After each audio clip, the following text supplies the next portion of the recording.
Hello friend, welcome back to my channel नारी की दुनिया। मैंने जैसे आपको बताया था कि जून से मैं KVS के लिए रिगार्डिंग अच्छे से प्रॉपर पढ़ूंगी। तो जून के मैंने काफ़ी सारे जो भी अपने टारगेट बनाए थे वो मैंने आपको शो भी किए थे कि किस दिन क्या पढ़ना, उसके अकॉर्डिंग मैं पढ़ी थी। हाँ, मेरी वीडियो नहीं आ रही काफ़ी दिन से, उसका रीज़न था तो मेरे घर पे मेरे बहनों भाई आए हुए हैं, तो जब कोई आया था तो थोड़ा सा काम एक्स्ट्रा हो जाता है, घर पे काम होता है। ऐसा नहीं है मैं पढ़ाई नहीं करी, पढ़ाई करी हूँ, तो मेरे को व्लॉग बनाने का बिल्कुल भी टाइम नहीं मिल पा रहा। वीडियोज़ तो बहुत बनी हुई है इतनी सारी, बट मैं उन्हें एडिट नहीं कर पा रही, उन्हें एडिट करने का टाइम नहीं पाता। तो मैं सोचती पहले अपने पढ़ाई कर लूँ, अपने बहन भाइयों को दोनों को टाइम दे दूँ। लेकिन मैं कुछ बता देती हूँ कि मैं क्या क्या चीज़ एक्स्ट्रा पढ़ी हूँ। वो तो मैंने अपने नोट्स वगैरह सब अब तक आपको दिखाए हैं। तो यहाँ हम मॉर्निंग में बहन मेरी चाय बना रही है और मैं फ्रेंच फ्राई बना रही हूँ और एयर फ्राई बना रही हूँ फ्रेंच फ्राई, क्योंकि वो दोनों तो डाइटिंग पे है, मैं तो डाइटिंग नहीं कर रही, क्योंकि प्रेगनेंसी में डाइटिंग करने का क्या फ़ायदा। मैंने कब तो यह है कि जितना वेट बढ़ जाए कोई दिक्कत नहीं। तो नारियल पानी पीने के बाद में ड्राई फ्रूट खाने के बाद मैंने कहा चलो मैं बनाती हूँ। तो बहन ने चाय बनाई और मैंने फ्रेंच फ्राई बनाए। तो मैं डिस्कस कर लेती हूँ कि क्या मैं अलग पढ़ूँ। मैंने बताया था मैं हर दिन वो कैप पढ़ूंगी। वो कैप सेक्शन मेरा 500 वो कैप कंप्लीट हो गई है नीतू सिंह की बुक में से। नीतू सिंह, और किसी ने मुझसे पूछा था नीतू सिंह की कौन सी बुक है, तो नीतू सिंह की वो जो मैं कर रही हूँ वो वॉल्यूम 1 है।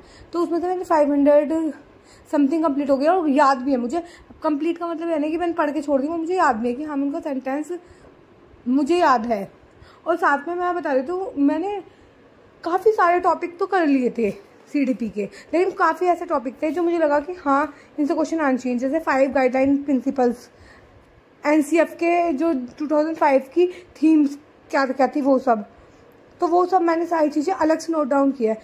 और मैंने NCF 2025 वाला भी किया, NCF FS जो आया था 2022 वाला, sorry, national curriculum framework for foundational stage, वो भी करा, क्योंकि वो मेरा ना थोड़ा सा उसमें मैं कंफ्यूज थी। तो जो जो एक्स्ट्रा पार्ट है मैंने अलग कॉपी में सारी चीज़ें लिखी। तो अपना ब्रेकफास्ट बनाने के बाद मैं आ गई अपने वर्ड मीनिंग लर्न करने, क्योंकि वर्ड मीनिंग ना मैं इग्नोर नहीं कर सकती। वर्ड मीनिंग एक ऐसी चीज़ है जिसे हम बिल्कुल भी इग्नोर नहीं कर सकते। तो यहाँ और मुझे ना लिटरली क्या होता है, वर्ड मीनिंग एक तरीके से रट्टू तोता वाली चीज़ है, और मुझे ना रटने वाली चीज़ें थोड़ी कम पसंद है, मुझे कम याद रहती हैं रटने वाली चीज़ें। तो मुझे मैक्सिमम ये रहता है कि मैं मैक्सिमम ज़्यादा से ज़्यादा लिख के देख लूँ। और काफ़ी सारे क्वेश्चन थे जो NEP के मुझे मिले थे, जैसे प्रिंसिपल ऑफ डेवलपमेंट। तो डेवलपमेंट एक टॉपिक है, पहला ही यूनिट में डेवलपमेंट एक टॉपिक है। तो मैंने डेवलपमेंट, ग्रोथ, डेवलपमेंट के पार्ट क्या क्या होता है, तो ये सब तो हमेशा कर रखा था। बट प्रिंसिपल ऑफ डेवलपमेंट मैंने आज मतलब किया बहुत सारे अलग अलग, ऐसा नहीं है कुछ इसमें से किया, कुछ जो मुझे लगा कि हाँ ये चीज़ ऐड ऑन होनी चाहिए। डेवलपमेंट और ग्रोथ में से प्रिंसिपल ऑफ डेवलपमेंट ने नहीं किए थे, वो मैंने NIUS के टाइम पे किए थे। तो मुझे याद आया क्योंकि मैं काफ़ी टाइम से पहले DT+B के रिगार्डिंग ही पढ़ रही थी, लेकिन अब आपको पता है DT+B की वैकेंसी आनी नहीं है, DT+B का कुछ अता पता नहीं है। तो उसमें मैंने पढ़े थे, वहाँ से मैंने प्रिंसिपल ऑफ डेवलपमेंट दोबारा से पढ़ा है। जैसे कॉन्टिन्यूटी का डेवलपमेंट क्या है, इंटीग्रेशन का डेवलपमेंट क्या है, प्रिंसिपल ऑफ इंडिविजुअल डेवलपमेंट क्या है। तो यहाँ मैंने जब एक स्लॉट कर लिया था इंग्लिश का, और मैं बताऊँ तो ग्रामर मतलब वोकैब सेक्शन मेरा अच्छा हो गया है। अब धीरे धीरे पढ़ती हूँ तो अगर कुछ क्वेश्चन एलिमिनेट करके भी हम निकाल सकते हैं। तो फिर मैं आ गई थी ब्रेड पिज्ज़ा, मैंने कहा ब्रेड पिज्ज़ा बना दो। तो मैंने कहा चलो ब्रेड पिज्ज़ा बनाते हैं, क्योंकि जब कोई आता है तो जब थोड़ा माइंड बड़ा चटोरा सा हो जाता है, और मेरा भी कुछ चटपटा सा स्पाइसी सा खाने का मन था। तो मैंने कहा चलो ब्रेड भी, तो मैंने सारी वेजिटेबल चॉप कर ली थी और पेस्ट बना दिया था सब कुछ। मैंने कहा चलो आज ब्रेड पिज्ज़ा बनाता हूँ। हमें पसंद है और मैं प्रेगनेंसी में कोशिश करती हूँ, अवॉइड करती हूँ कि मैं बाहर का खाना कम खाऊं, क्योंकि ऑलरेडी वेट बढ़ रहा है और हमें बिल्कुल ध्यान रखना है।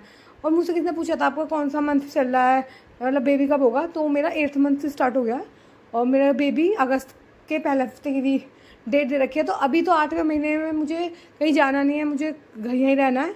तो पढ़ाई हो जाती है मेरी 4-5 घंटे में, कोशिश है कि 4-5 घंटे निकाल लूँ। एग्ज़ाम का तो देखो कुछ नहीं पता कब होगा, लेकिन यह है कोशिश कि एग्ज़ाम जल्दी से जल्दी हो। मतलब मुझे ऐसा लगता नहीं कि एग्ज़ाम अगस्त सितंबर तक भी होगा, क्योंकि नोटिफिकेशन ही नहीं आया अभी तक, और नोटिफिकेशन आने का कोई चांस भी नहीं है। अब देखो कब होता है क्या नहीं होता। तो यहाँ मेरी बहन फिल कर रही थी, सो मैं साथ में सेक रही थी। तो अभी तो हमें यही नहीं पता कि एग्ज़ाम कब होगा, एग्ज़ाम क्या होगा। तो मेरे को ये है कि अपना बेबी होने से पहले ये जून और जुलाई में जितने यहाँ हूँ कोर्स अपना कर लूँ, फिर बेबी हो जाएगा। शायद मैं 1-2 महीने इतने अच्छे से नहीं पढ़ पाऊँ, इतने अच्छे से नहीं पढ़ पाऊँगी, क्योंकि 1 महीना तो वैसे ही कुछ पढ़ाई नहीं होने की, और उसके बाद भी एकदम से तो पढ़ाई हो नहीं पाएगी। छोटे बच्चे के साथ पढ़ाई करने का सेंस है कि तुम्हें उसके अकॉर्डिंग पढ़ाई करनी है, जब वो सो रहा है जब पढ़ाई करनी है, चाहे तुम्हारा मन हो या ना हो। अब लड़कियों की लाइफ में होता है, अगर तुम हाउस वाइफ हो तो अगर तुम्हें फिर उनके अकॉर्डिंग चलना पड़ता है, टाइम उनके अकॉर्डिंग निकालना पड़ता है। तो इसलिए मैं सोचूँ मेरा मैक्सिमम सिलेबस कंप्लीट हो जाए कि हाँ जब भी मैं तैयारी करूँ तो कम से कम मुझे ये गिल्ट ना रहे कि मैंने कुछ नहीं पढ़ रखा या मेरा एग्ज़ाम ना निकले। तो मेरा फोकस है कि मैं अच्छे से तैयारी पे अपना ध्यान दूँ। और किसने मुझसे कहा था कि 1 महीने में मतलब 7 दिन में CDP नहीं होगी, 7 दिन में सब नहीं होगा। आई एग्री, 7 दिन में नहीं होने की CDP, 7 दिन में कुछ भी नहीं होने का। बट हमें एक यूनिट का टारगेट लेके चलोगे, 1 यूनिट 2-4 दिन में कंप्लीट करिए, 1 यूनिट डेफिनेटली हो जाएगी। 5 यूनिट है, और अगर आप 5 दिन का भी टारगेट लेते हो 25 दिन में आपकी CDP कंप्लीट हो जाएगी। फिर नंबर ऑफ क्वेश्चन की प्रैक्टिस, ये सब जब हम करते हैं ना तो काफ़ी चीज़ें माइंड से रिलेट कर जाती हैं।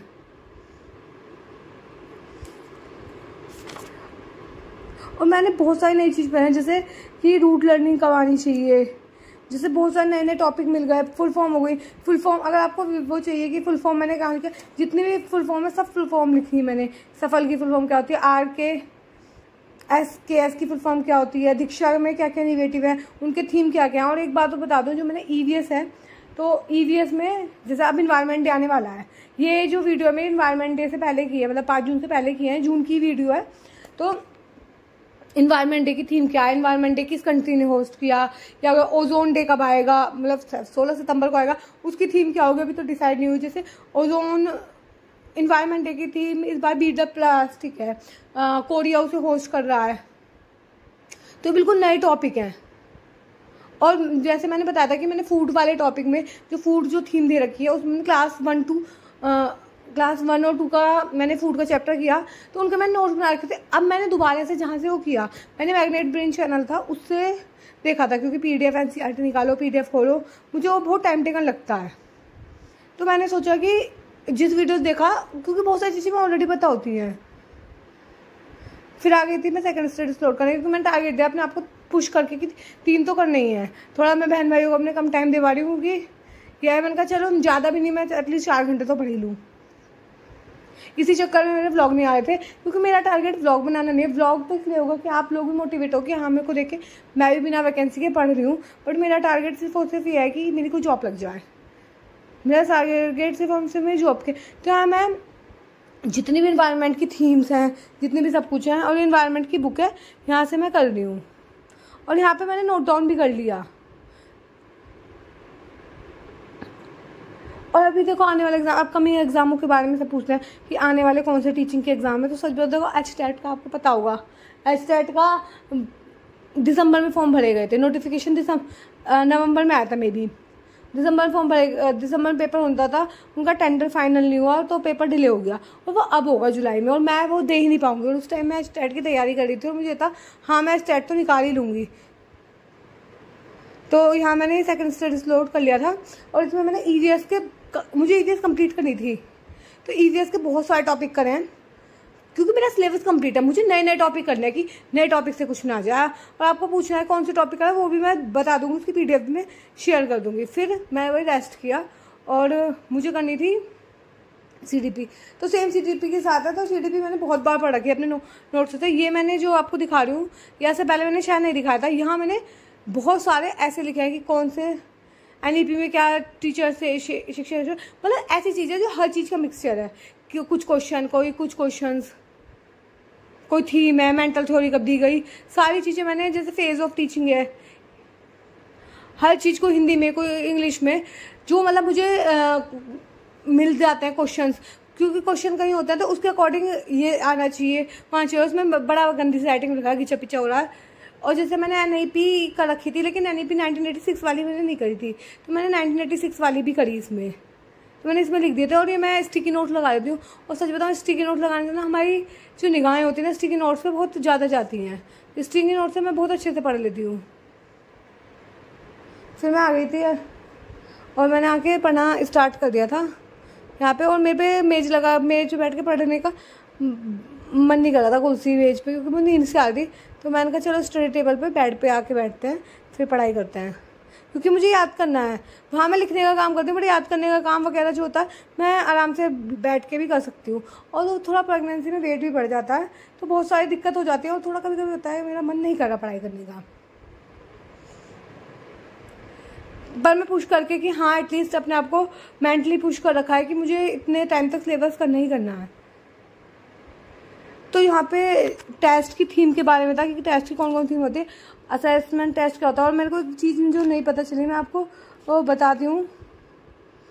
जो हम असेसमेंट होता है ना वो टेस्ट की उसमें काउंट ही नहीं होता। इवैल्यूएशन जो हम इवैल्यूएशन करते हैं वो टेस्ट की कैरेक्टरिस्टिक में काउंट ही नहीं होता। मतलब इवैल्यूएशन को हम टेस्ट की कैरेक्टरिस्टिक में मेंशन ही नहीं करते। ये बात मुझे नहीं पता थी, तो फिर मैंने इसका रीडिंग किया अच्छे से। तो आज की वीडियो में इतना ही। अगर आपको वीडियो पसंद आए तो वीडियो को लाइक करना, चैनल